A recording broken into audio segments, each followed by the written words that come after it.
Assalamualaikum warahmatullahi wabarakatuh.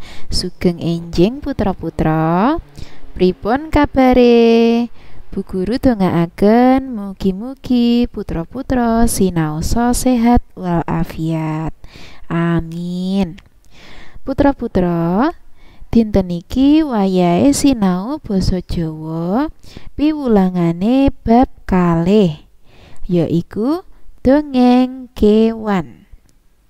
Ayo putra-putra, padha digatekake nggih.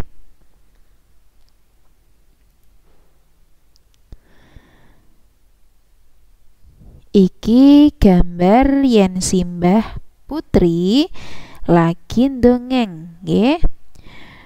Bima lan Siwi mirengake anggone ndongeng simbah.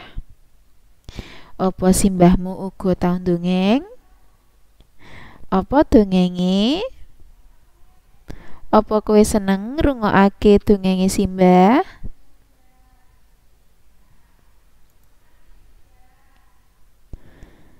Rungokno wacan iki ya bocah-bocah. Dina setu awan, bocah-bocah kelas 1 wis kesel. Kanggo tamba kesel, Bu Dewi ndongeng. Bocah-bocah katon anteng mirengake dongenge Bu Dewi. Dongenge kodhok lan bangu.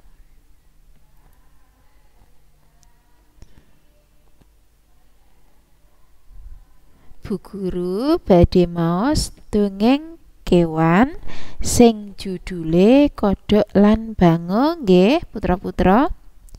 Irah-irahan utawa judule kodhok lan bangu.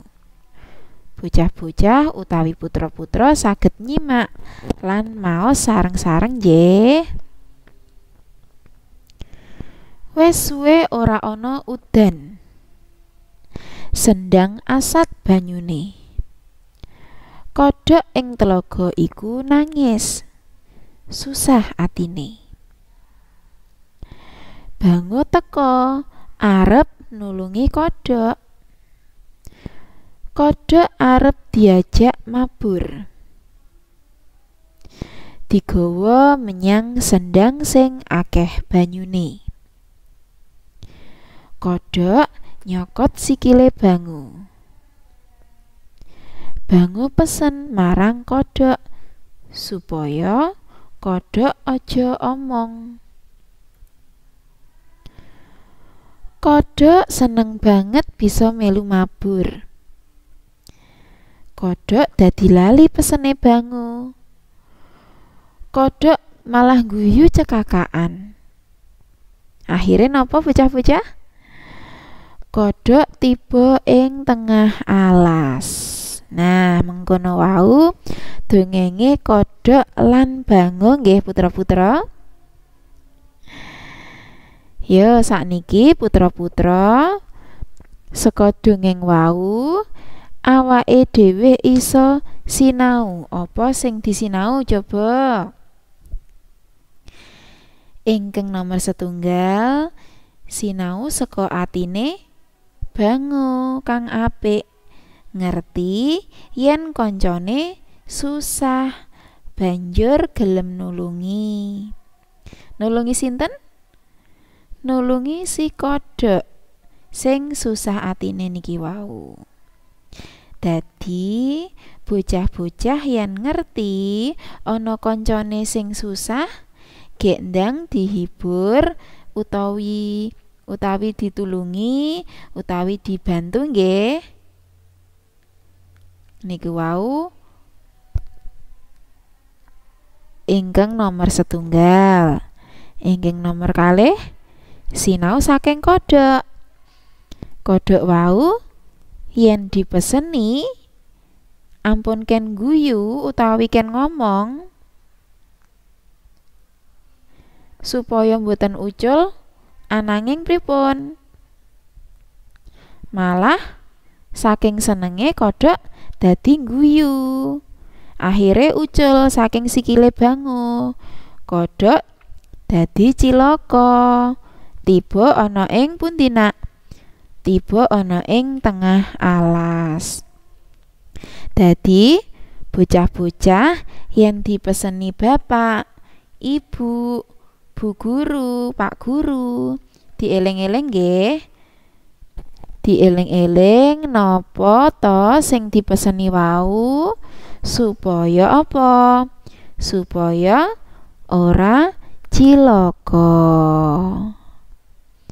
Menika wau pesene dongeng kewan kang irah-irahane kodhok lan bango. Yo, sakniki putra-putra gatekno kawruh basa iki. Aksara do lan do beda pengucapane nggih.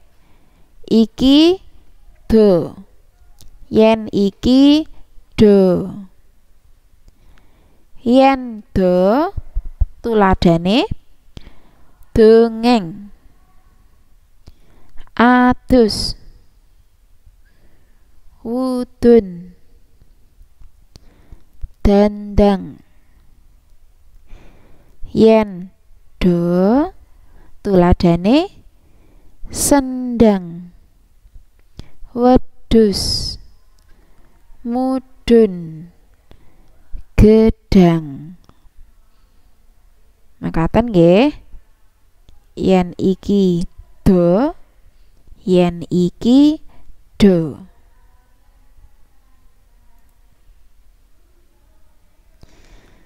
Sakniki putra-putra tamatno gambare lek lan tirokno wacane. Sendang, asat,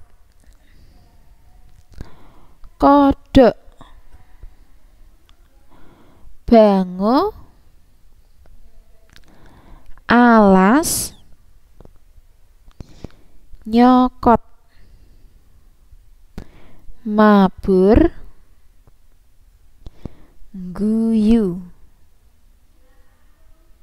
Mengkono wau nggih tembung-tembung kang ana ing dongeng kodhok lan bango.